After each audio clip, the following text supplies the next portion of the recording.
Bonjour à tous, aujourd'hui on se retrouve pour quelque chose d'un peu différent de ce qu'on fait d'habitude à FSA, c'est-à-dire qu'aujourd'hui on va parler matériel et pas une vidéo d'action.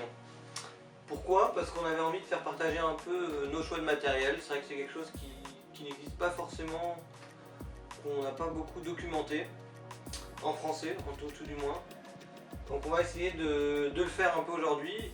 On a choisi de parler du matos qu'on utiliserait nous pour aller faire une OP disons de 2 jours dans la verte, en plutôt conditions hivernales. Qu'est-ce qu'on va mettre pour être confortable 2 jours dans la verte? Qu'est-ce qu'on va mettre? Et bien ça commence tout de suite avec la sous-couche.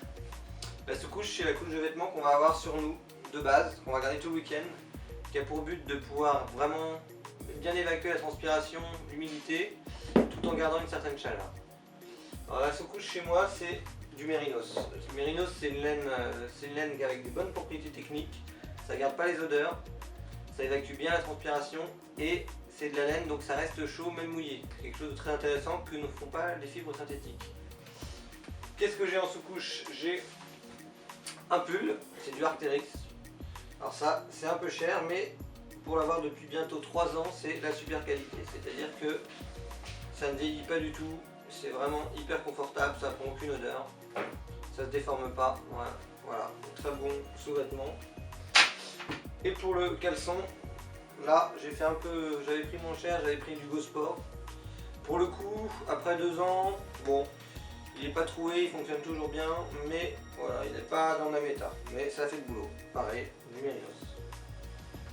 Une fois qu'on a mis notre sous-couche, qu'est-ce qu'on va mettre ensuite en s'habillant? Le pantalon.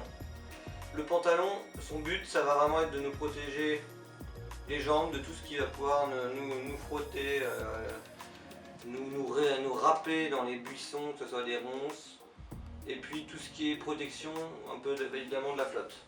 Alors, il y a pas mal de, moi j'ai essayé pas mal de marques de pantalons, aussi des matières plutôt techniques type Gore-Tex, et j'en suis revenu au basique, c'est-à-dire un pantalon Arctis, qui est vraiment, alors Arctis que je pense que la plupart d'entre vous connaissent, c'est une marque anglaise qui équipe beaucoup l'armée française et notamment les forces spéciales, et qui ont des pantalons qui sont donc ripstop et assez légers, mais voire très légers. C'est très intéressant parce que ça va sécher très vite. C'est ça qui m'intéresse, c'est qu'une fois que je sais que je serai mouillé au niveau des jambes, mais vu que j'aurai ma seconde peau mérinos qui va me couvrir, plus le pantalon, et avec la chaleur que je vais générer en marchant, ça va sécher assez vite. Voilà, donc pour moi le pantalon il ne doit pas essayer d'empêcher l'humidité de rentrer ou quoi, il doit juste permettre de l'évacuer rapidement. J'ai mon pantalon, qu'est-ce qui m'intéresse maintenant? C'est la base, les chaussures pour marcher. Les chaussures, qu'est-ce qu'on veut qu'elles fassent? On veut qu'elles nous protègent de l'eau, parce qu'une fois qu'on a les pieds mouillés sur le terrain, généralement on va passer un mauvais week-end. Donc qu'elles nous protègent de l'eau et qu'elles tiennent le pied bien à la cheville, bien protégé.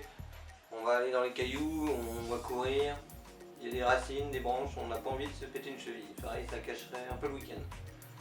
Donc pour ça, ça veut dire protection de l'humidité, protection de la cheville et c'est possible qu'il y ait un verre d'eau chaude. Donc on arrive sur des chaussures de randonnée assez classiques, tige haute.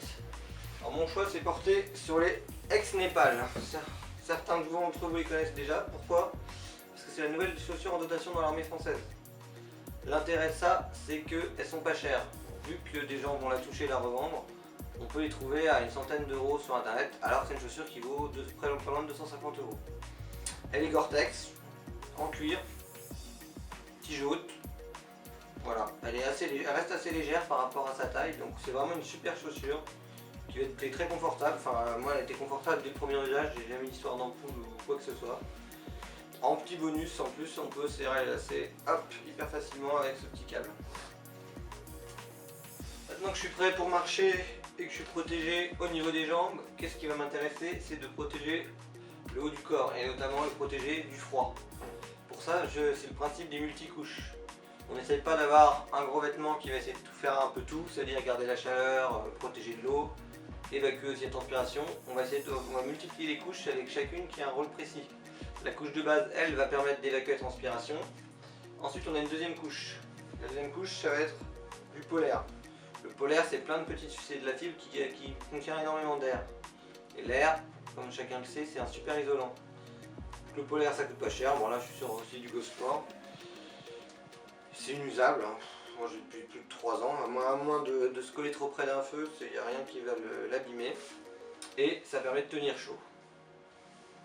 Maintenant que je suis protégé du froid, il va me falloir me protéger de l'extérieur, de la pluie, des branches, des feux des ronces. Pour ça, moi j'utilise la smoke. La smoke c'est quoi? C'est une veste de combat avec pas mal de poches qui a été inventée par les Anglais pendant la Seconde Guerre mondiale. C'est pas tout récent. Là on est sur une smoke Arctis toujours, la marque anglaise. Avec, voilà, si ceux qui connaissent pas la smoke, on a 2 grosses poches à l'avant, en bas, des poches ici, on peut encore avoir de la glissière. Une grosse poche gibecière dans le dos qui est hyper pratique, on peut mettre un poncho, de la bouffe. Et les gens qui partent avec juste une smoke, pas de gilet, ils peuvent tout mettre dedans. Encore des poches sur les bras.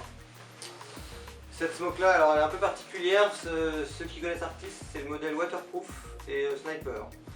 Sniper ça veut dire quoi? Ça veut dire qu'elle a un petit filet de camouflage là qui est intégré dans la capuche. Hop, on peut le dérouler. Et ça nous fait un filet qui se déploie hyper rapidement. Et waterproof, on voit ici toute la doublure noire. Les smokes normales, elles en ont pas. C'est une doublure en paratex. Donc c'est un peu comme du Gore-Tex. Ça va permettre d'être imperméable et de laisser évacuer la transpiration. Même principe que le Gore-Tex. Ce qui permet d'avoir quelque chose qui va nous protéger de la pluie et des agressions, puisque le truc est beaucoup plus résistant que l'extérieur, est beaucoup plus résistant que du Gore-Tex. Maintenant, je suis équipé de la tête aux pieds, je suis prêt à affronter 2 jours de froid. Mais ça peut toujours être intéressant de s'en rajouter des accessoires. Déjà, on va prendre quelque chose pour la tête.